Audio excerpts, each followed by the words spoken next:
कुछ आधी अधूरी बातें करी गई हैं, जिससे बाहर एक भ्रम और भ्रांति वाली स्थिति भी बनती है।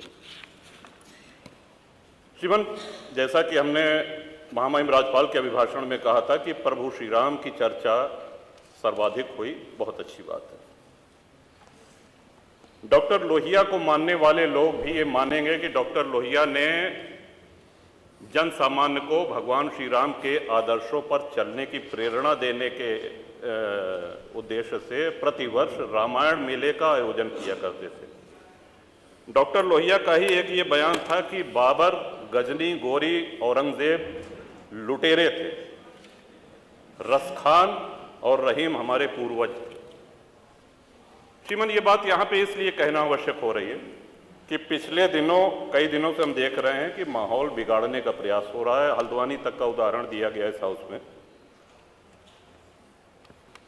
सरकार अपनी जगह पे पूरा प्रयास करती है कि हमारे राज्य में कोई उपद्रव न हो, अशांति न हो, लेकिन कहीं ना कहीं एक ये आभास हो रहा है हमको कि माहौल खराब करने का एक प्रयास हो रहा है।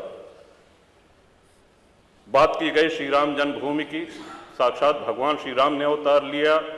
काशी नगरी जो भगवान शिव के त्रिशूल पे टिकी हुई है, जा सुनाम बल शंकर काशी, देत सबहि समगति अविनाशी, और भगवान श्री कृष्ण की जन्मभूमि।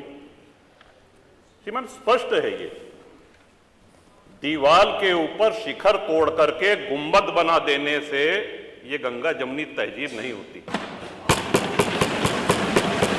वो हमारा आक्रांताओं द्वारा तोड़ा गया है।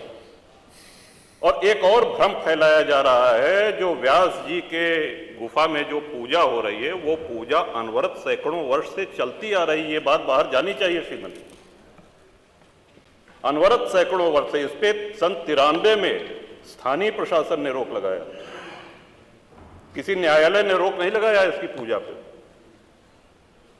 और इस सदन के माध्यम से श्रीमान उन पुजारी को भी हम प्रणाम करेंगे, 31 वर्ष जिन्होंने चाबी संभाल के रखी कि एक न एक दिन ऐसी सरकार आएगी कि ये ताला खुलेगा और इस चाबी की आवश्यकता है।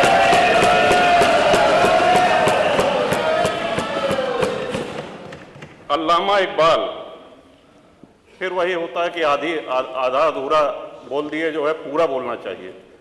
अल्लामा इकबाल पहले वो व्यक्ति थे जिन्होंने कहा कि हिंदू और मुसलमान एक साथ नहीं रह सकते। पाकिस्तान के आइडियोलॉजिकल फादर, इसने कहा कि मुस्लिमों को अलग देश चाहिए।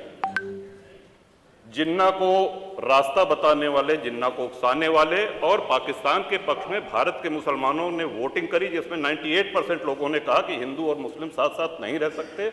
इस बात पे लेकर के बंटवारा हुआ और सारे जहां से अच्छा जो कविता सुनाई गई वो अधूरी है। 2 पंक्ति उसकी हम भी सुना दे रहे हैं कि ए आब रूद गंगा, वो दिन है याद तुझको, उतरा तेरे किनारे जब कारवां हमारा। कि गंगा के वो मैदान तुमको याद है जब हमारा कारवां उधर से आक्रांताओं का कारवां आया था। ए आब रूद गंगा, वो दिन है याद तुझको, उतरा तेरे किनारे जब कारवां हमारा। चीनो अरब हमारा, हिंदुस्तान हमारा, मुस्लिम है हम, वतन है सारा जहां हमारा। ये है, ये तरानाए मिल्ली की पंक्तियां हैं, अल्लामा इकबाल ने 1910 में लिखी थी श्रीमान। हम ही क्या धर्मार्थ दहते रहेंगे, सभी कुछ हो मौन सहते रहेंगे, कि धर्म को देंगे बल अन्य जन भी, तजेंगे क्रूरता छल अन्य जन भी। श्रीमान, हिंदू तो सर्वसमावेशी है। किसको आश्रय नहीं मिला, किसको आसरा नहीं मिला? यहाँ पे जो भी संकट में आया उसको हमने अपनाया। कभी किसी हिंदू ने नहीं कहा कि हम मुसलमान के साथ नहीं रह सकते।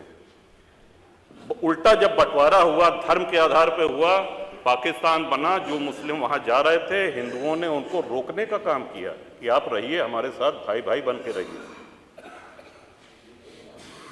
ये इस संवेदनशीलता को रसखान जी, अब्दुल रहीम खान खाना, इनके आदर्शों पे चलेंगे तब अच्छा वातावरण, अच्छा माहौल बनेगा। अगर बाबर और औरंगजेब की अनुसरण करेंगे, उनका अनुकरण करेंगे, तब तो शांति की कोई गारंटी नहीं। मैं फिर से पुनः बधाई देता हूं, इस बजट का समर्थन करता हूं और माननीय योगी जी की सरकार को बधाई देता हूं और ये हम लोगों का सौभाग्य, इस पीढ़ी का सौभाग्य है कि अपने जीवन काल में भगवान श्री राम के भव्य मंदिर का और